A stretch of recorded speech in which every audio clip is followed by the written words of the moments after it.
Currency, हर देश की currency अलग-अलग होती है एंड हर कंट्री के लोग अपने करेंसी को अपने देश में यूज़ करते हैं एज़ ए कोई भी सामान खरीदने के लिए, कोई भी सामान बेचने के लिए एंड एज़ ए दूसरे कंट्री में भी अगर आप जाओगे तो उस करेंसी को आपको एक्सचेंज करवा कर के दूसरी कंट्री की करेंसी को यूज़ करना पड़ता है। एज़ ए सिंपली वे में यही करेंसी का मेन मोटिव होता है। जस्ट आप किसी भी सामान के लेन-देन के लिए बार्टर सिस्टम की जगह पे किसी as a officially announced money को यूज़ करते हो, जिसको करेंसी हम लोग बोलते हैं।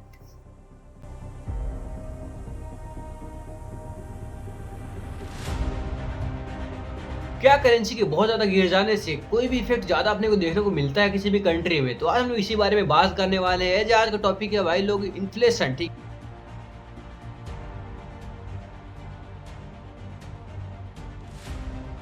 महँगाई क्यों बढ़ता है किसी कंट्री में? एंड अभी के टाइम पे मेन टॉपिक चल रहा है एज ईरान में अभी के टाइम पे ऐसा सीन हुआ है कि वहाँ पे इन्फ्लेशन हम लोग को बहुत ज़्यादा देखने को मिल रहा है। तो आज की वीडियो में हम लोग बात करने वाले ईरान के बारे में एंड उसके बारे में हम लोग पूरा नॉलेज लेने वाले हैं।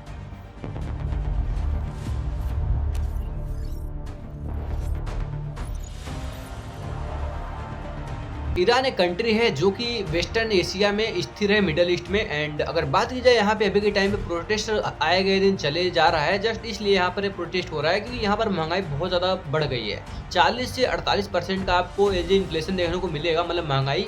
एंड अगर यहाँ पे बात की जाए तो रोज़ प्रोटेस्ट इसलिए बढ़ रहे हैं क्योंकि वहाँ पर फूड है एंड कोई भी सर्विस है एंड कोई भी मेडिसिन है, हर चीज़ों पे तुमको बहुत ज़्यादा प्राइस पे करना पड़ रहा है, बट आपको इतना इनकम नहीं मिल पा रहा है। वहाँ पर इनकम आपका नहीं बढ़ा है बट आपको प्राइस पे ज़्यादा करना पड़ रहा है, इसलिए वहाँ पे प्रोटेस्ट ज़्यादातर बढ़े जा रहे हैं।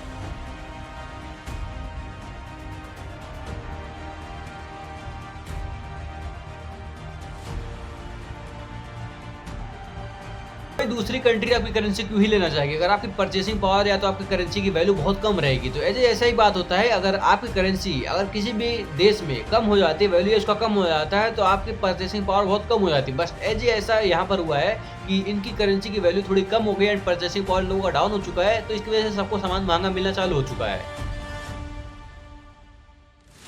ईरान की करेंसी जो है रियाल, उसकी कीमत अभी के टाइम पे गिर चुकी है एंड ये बहुत ज़्यादा कमज़ोर हो चुका है। एंड अगर बात की जाए तो यूएस डॉलर के मुकाबले इसकी वैल्यू अभी के टाइम पे रिकॉर्ड ब्रेक कर चुकी है, बहुत बड़े स्तर पे ये गिरी है।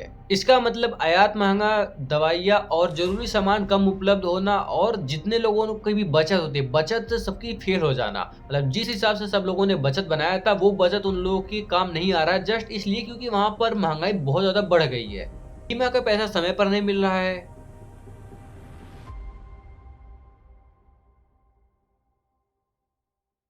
पेंशन महंगाई के हिसाब से बहुत कम है।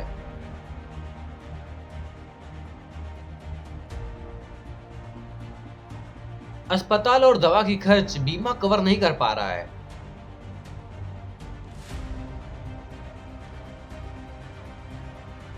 अब ईरान में महंगाई को लेकर प्रोटेस्ट तो हो ही रहा है, बट अगर बात की जाए इधर पे तो सबसे बड़ी कारण ये नहीं है कि बीमा का पैसा, ठीक है, बट यहाँ पर और भी बहुत दूसरे कारण हैं जो कि अभी हम लोग बात करने वाले हैं। अंतरराष्ट्रीय प्रतिबंध, अमेरिका और पश्चिमी देशों के प्रतिबंधों के कारण तेल निर्यात से कम पैसे मिलना, विदेशी निवेश बंद हो जाना, डॉलर की कमी होना, इससे सरकार के पास लोगों तक मदद पहुंचाने के लिए पैसे कम पड़ते जा रहे हैं।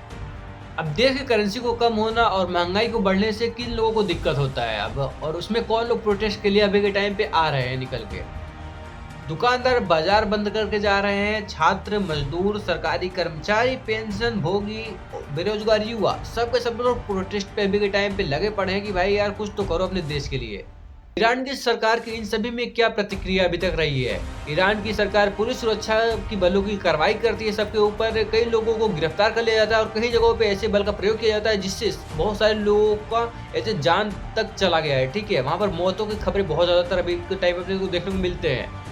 और सबसे बड़ी चीज़ ये वहाँ सरकार के द्वारा ये की गई है कि केंद्रीय बैंक के गवर्नर को बदल दिया गया है ताकि महंगाई को काबू में किया जा सके। आसान शब्दों में समझे तो महंगाई, कमजोर मुद्रा, कम वेतन, बीमा और पेंशन की दिक्कत और प्रतिबंध लोगों की जिंदगी मुश्किल होती जा रही है।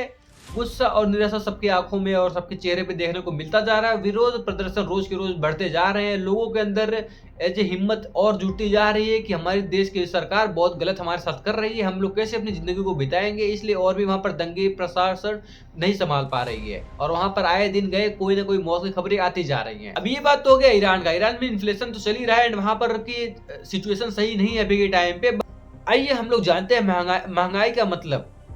वही चीज जो चीज हम लोग खरीदेंगे इस साल, वही चीज खरीदने के लिए अगले साल हम लोगों को कितना रुपए देना पड़ता है, या ज्यादा देना पड़ता है, कम करना पड़ता है। वही चीज हम लोगों को एज ए महंगाई के हिसाब से हम लोग अभी चेक करने वाले, आपको बताने वाले एग्जाम्पल के तौर पे।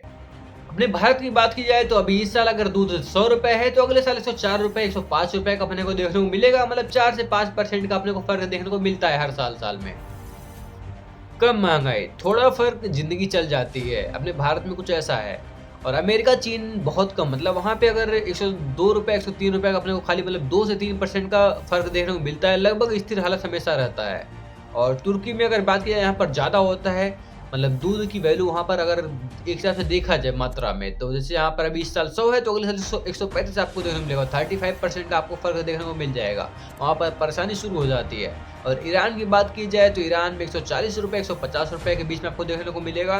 और आम आदमी के लिए बहुत ज़्यादा मुश्किल की चीज़ है कि कोई भी चीज़ को खरीद नहीं पाएगा।